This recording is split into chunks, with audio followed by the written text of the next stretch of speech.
volta a falar a respeito da tragédia que está em curso, infelizmente, no Rio Grande do Sul, né? Quando a gente faz cobertura de grandes tragédias, infelizmente, elas têm sido frequentes, né? Sejam deslizamentos, desabamentos, terremotos, explosões, incêndios. Normalmente, a gente começa a cobertura já tratando das consequências, porque aquela tragédia ocorreu, né? Ela normalmente é rápida. E o que acontece no Rio Grande do Sul, em Porto Alegre, em vários outros estados, mais de 400, em vários outros municípios, mais de 400 municípios atingidos no estado gaúcho, é uma tragédia que está em curso ainda, né? Então é até difícil a gente mensurar como o tamanho dessa cobertura e como ela realmente deve ser feita. A gente conversa agora para entender um pouco mais a respeito de toda essa situação com o diretor do Instituto de Pesquisas Hidráulicas da Universidade Federal do Rio Grande do Sul, Joel Goldenfung, que já conversou com a gente aqui na Band News FM, né, Joel, nessa semana. A gente agradece mais uma vez, nesse sábado de manhã, poder contar com a sua participação e com a sua experiência para trazer os esclarecimentos para os nossos ouvintes. Eu lembro de ter ouvido a sua entrevista aqui pela manhã nessa semana, dizendo que ainda seriam dias para que a água baixasse de fato, caso a chuva nem voltasse com força. Você chegou a falar em 10, 12 dias aí para que a coisa começasse a ser restabelecida. Essa previsão ainda é mantida pelo seu conhecimento, pelas suas análises, Joel? Bom dia para você. Bom dia, Fábio, bom dia, Carla, bom dia, Gilberto, né? Bom, as coisas estão complicando, né, gente? As coisas estão complicando no momento. De novo, eu não tenho boas notícias para dar para vocês nesse sentido, porque o que está acontecendo agora é que já teve chuva nas bacias afluentes.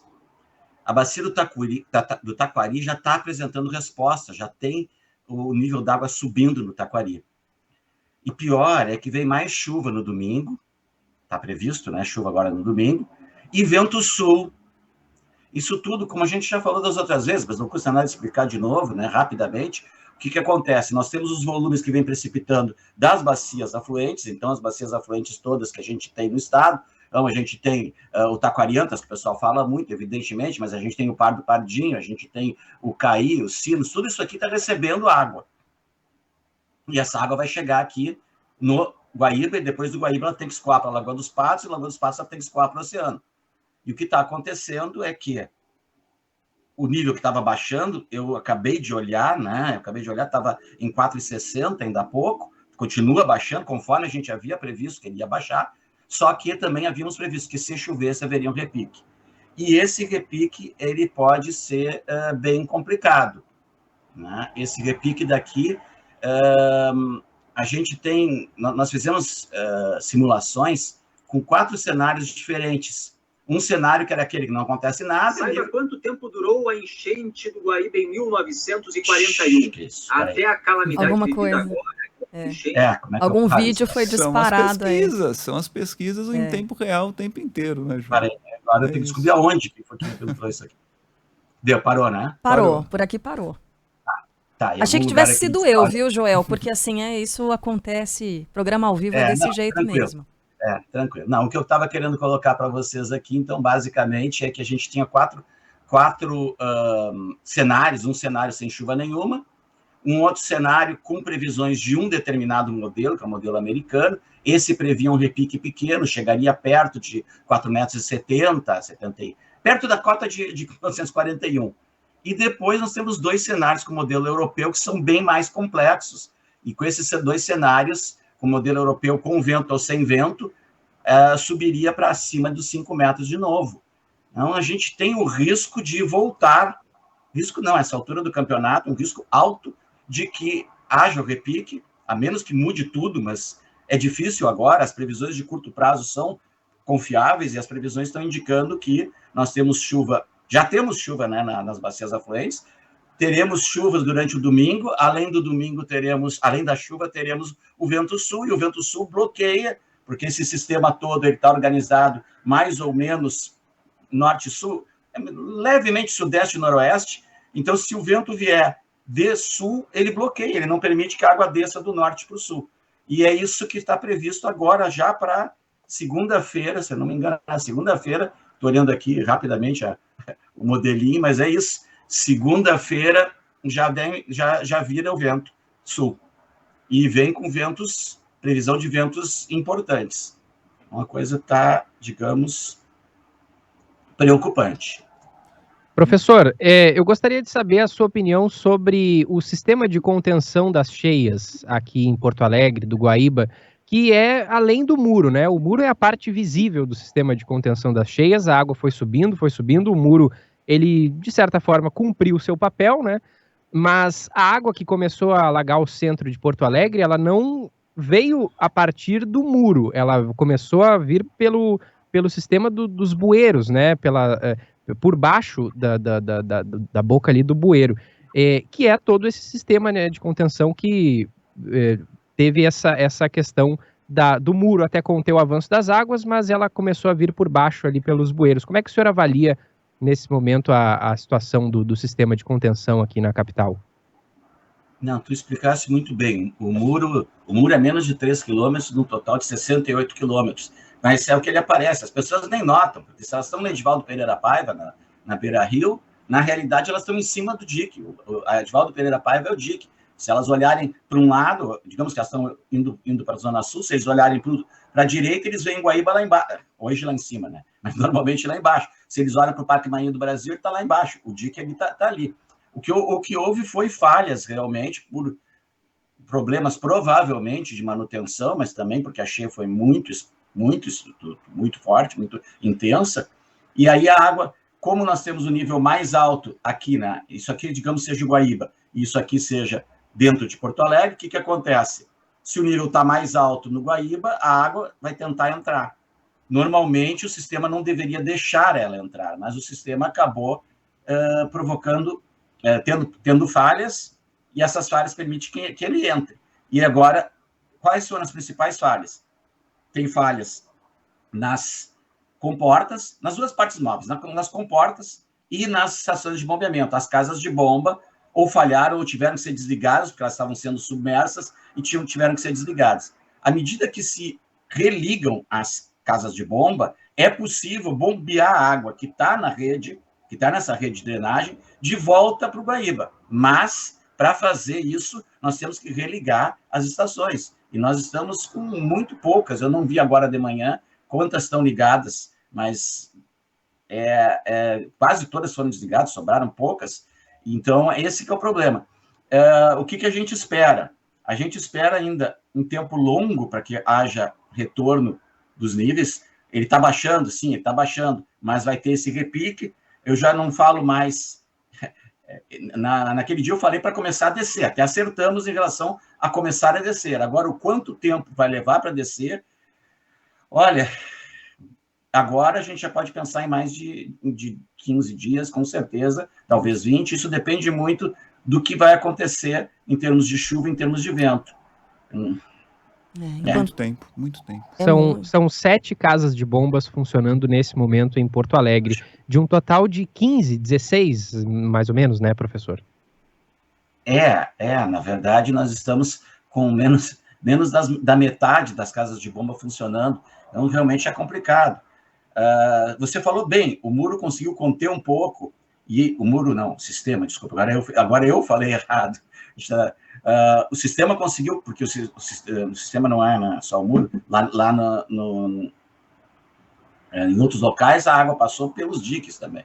Então, o sistema conseguiu segurar o suficiente para se emitir alertas e fazer evacuações sem pânico, porque se não houvesse o sistema, ou se o sistema tivesse rompido de vez rapidamente, poderia ter sido provocada uma onda de cheia e nós não conseguiríamos fazer a evacuação, ou a evacuação seria feita em uma situação de pânico total. Então, o sistema falhou, sim, falhou, mas, por algum tempo, o tempo que ele conseguiu segurar foi um tempo suficiente para que se organizassem os sistemas de alerta e os sistemas de evacuação.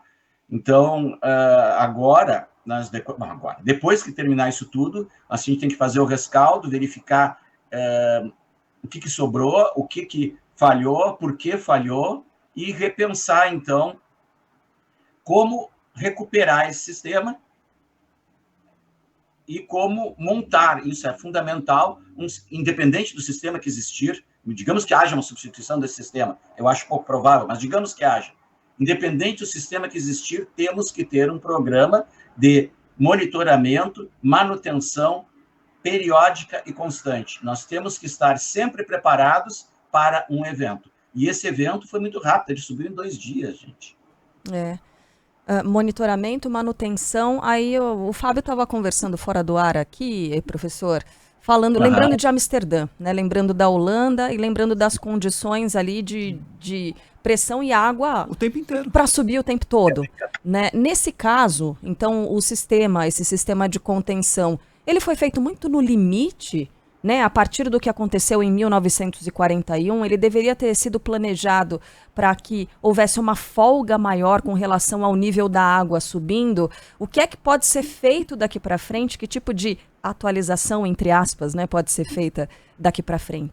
E só para complementar, né, eu conversava com a Carla sobre isso, porque Amsterdã está abaixo do nível do mar. Então, quer dizer, eu não sou especialista no assunto, eu não sei se o sistema de diques é compatível um com o outro, enfim, mas existe lá também e não pode falhar, porque se falhar, acabou a cidade. É um sistema que não pode falhar, não é, professor? A manutenção tem de haver e não pode haver falha, a mínima que seja. É uma questão de investimento, é isso? É uma questão de priorizar investimentos em segurança pública, né? Em segurança em casa. Sim, evidentemente. O que acontece é que nos últimos anos a gente tem visto mesmo uma espécie de redução. Eu tenho visto notícias de tudo que é tipo, notícias dizendo que foi empregado uma verba, notícias dizendo que foi zero. É difícil a gente saber qual notícia que está correta, mas independente disso, vocês colocaram muito bem, exatamente isso. O que acontece? O paralelo com o sistema de Amsterdã, ele é bastante válido, sim, é um pouco diferente a situação, porque eles estão permanentemente em níveis mais baixos, com cidade em níveis mais baixos do nível do mar, com trechos, né? Nem é só Amsterdã, na verdade, todos os Países Baixos estão nessa situação. Então, o que a gente pode pensar aqui? O sistema foi pensado em cima da cheia de 1941, que atingiu 4,76 metros. Eles já colocaram, na época, uma borda de segurança de 1,25 m, 1,24 m, tudo bem. Então, ele foi para 6 metros, ele não foi feito para 4,75. Ele foi para 6, até porque, quando tem um evento desses, com vento, pode haver ondas, etc., poderia passar por cima se chegasse muito perto. Então, ele já está um pouco além.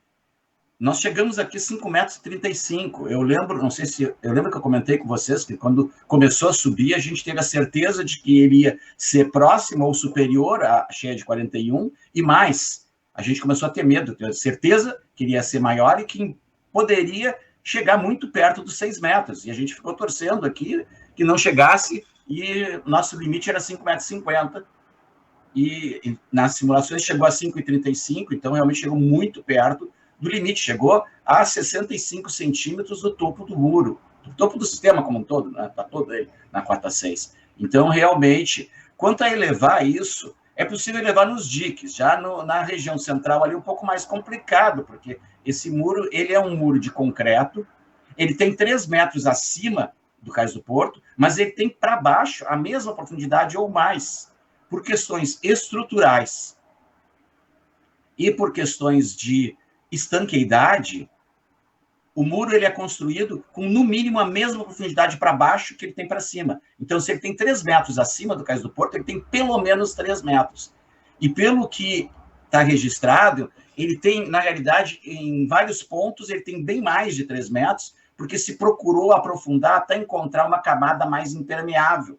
Então, a ideia era fazer uma barreira que a água não entrasse nem por cima, como o muro, né, por cima do solo, nem permeasse por dentro do solo. E isso, então, faz com que seja uma estrutura bastante robusta.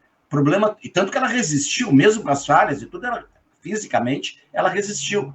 Então, o que nós vamos ter que ver? Nós vamos ter que reforçar o sistema de bombeamento. Quanto às cotas, a gente pode elevar os diques. Só que pensem bem, elevar os diques, teria que pegar a Avenida Divaldo Pereira Paiva, teria que pegar a Avenida Diário de Notícias, teria que pegar a João Goulart, teria que pegar Castelo Branco, até a Freeway, teriam que ser todas elevadas para a gente passar dos 6 metros. Seria algo bastante grandioso. Então, nós temos que pensar em medidas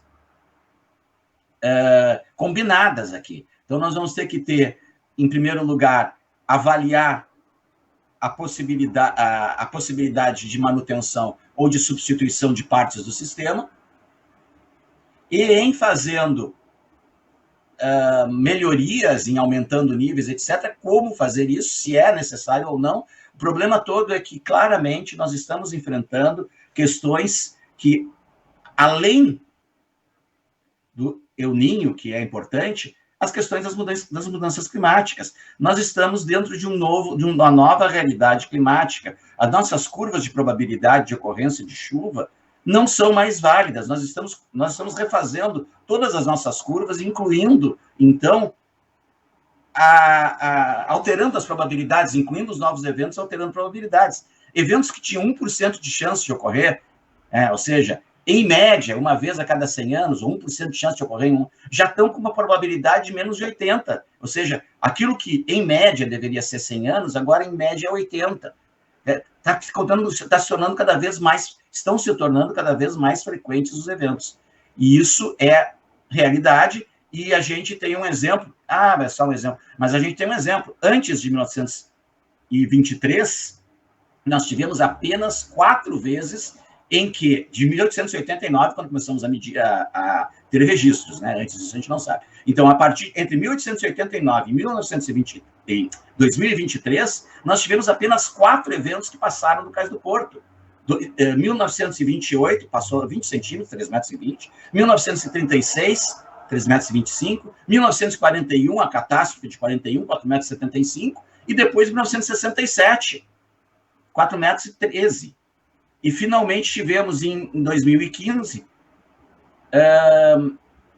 4,96. Não sei, eu troco se é 4,96 ou 4,94, mas eu acho que é 4,96. 4,96 metros, faltando 4 centímetros para conseguir passar, mas não passou. Então, temos 4 eventos em 120 anos, mais, 122, 123 anos. E agora, em 7 meses, nós tivemos 3 eventos. É lógico que alguma coisa mudou radicalmente. Não precisa ser cientista para entender que as coisas estão mudando. Eu fico impressionado como há pessoas que ainda negam a mudança no clima. Professor, eu acho que a prova de que as autoridades não previam que a gente tivesse um nível tão alto agora é justamente a concessão do Cais Mauá, né, que já foi assinada, inclusive, e que prevê a retirada do muro. O senhor não acha que, assim, o centro ficaria mais exposto? Na verdade, o projeto não prevê exatamente a retirada, ele prevê a substituição por um outro sistema ainda a ser determinado. E eles propuseram, no plano, mas o consórcio vencedor poderia escolher, eles propõem a substituição por um sistema móvel. Então, a ideia é que existiria uma arquibancada de 1,20 m, e depois disso se colocaria um sistema móvel para recompor a mesma cota 6. O problema é que sistema móvel requer manutenção permanente, muito mais do que o sistema fixo, requer treinamento de equipes para poder montar e desmontar, requer todo um acompanhamento, requer simulações no mínimo 1 vez por ano, no mínimo, talvez 2. Eu havia proposto, se fizessem isso, que fizessem no dia 8 de maio, porque foi o dia da enchente 41, agora nós temos a data da enchente de 2024, né? Mas eu, pessoalmente, acho, tá? Aqui é uma opinião pessoal do Joel Goldenfund, professor Joel Goldenfund, que o sistema móvel teria sido muito, muito mais perigoso nessa cheia do que o sistema fixo, porque, além de todas as vulnerabilidades, continuaríamos tendo estações de bombeamento, continuaríamos tendo problemas no restante, porque o restante do sistema, ele é um sistema fixo, com comportas e com estações de bombeamento. Nós teríamos que montar essa barreira num prazo muito curto. Como eu disse, foi 2 dias que ele começou a subir. Desde que ele começou a subir aqui em Porto Alegre, foram 2 dias, e normalmente se dá o alerta quando ele chega perto dos 3 metros, acho que é 2, 2,5, depende. Aí se dá o alerta para fechar as comportas. Nesse momento, teria que se dar o alerta para montar um sistema. E nós teríamos 1 dia ou menos para montar o sistema todo. Eu acho muito perigoso. Então, se essa concessão realmente pretende trocar o muro por um sistema móvel, eu acho que tem que ser repensado repensar essa possibilidade, porque a enchente de 41 foi bem mais lenta, talvez desse tempo. A enchente de 2024 não teria dado tempo de montar o sistema. Nós não teríamos uma proteção acima de 1,20 m, né? Porque teria aquela arquibancada de 1,20 m. Professor Joel Gondenfum, diretor do Instituto de Pesquisas Hidráulicas da Universidade Federal do Rio Grande do Sul, sempre nos ajudando a entender, né, o que acontece, o que está acontecendo. Infelizmente, a projeção para os próximos dias não é lá muito animadora, mas ainda assim, né, professor, a gente tem que abordar e tem que descobrir como fazer para prevenir esse tipo de ação. Eu agradeço demais pela participação do senhor agora, nesse sábado de manhã. Estamos todos de plantão aqui, professor. Eventualmente a gente volta a acionar o senhor ao longo do fim de semana, tudo bem? Tudo bem. Nesse fim de semana eu não vou ter. Espero que mais adiante eu possa ser um arauto de boas notícias, né? Mas nesse fim de semana eu não creio que venha a ser. Mas espero que no próximo, mais adiante, a gente consiga dizer, olha, está baixando e a tendência é baixar, mas por enquanto ainda é cedo para dizer isso. Assim esperamos. Obrigada, professor. Até mais. Obrigado a vocês. Até mais.